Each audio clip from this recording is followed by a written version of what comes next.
Ang nakakatawa nga, ang Amerikanong presidente at ang kanyang mga opisyales patuloy na nakikipag-usap ngayon sa China kung paano mapapabuti pa ang relasyon ng China at ng Amerika. Samantalang ang mga Pilipino tumigil nang makipag-usap sa mga China dahil inaasahan nila na susuportahan ng Amerika ang Pilipinas laban sa China.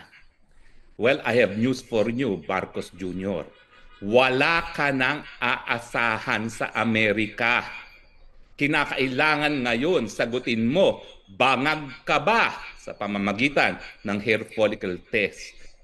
Yan ang problema sa ating foreign policy. Dapat katulad nung kay PRRD.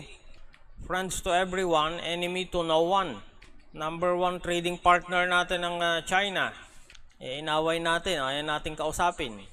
Samantalang ang US, kinakausap nila ang China para ma-improve pa yung kanilang trading. Ang bagong presidente pa ng US, ayaw ng giyera. Gusto niya world peace. Pag nag-escalate ang tension sa South China Sea, sasabihin lang ng US sa atin, bahala kayo sa buhay nyo.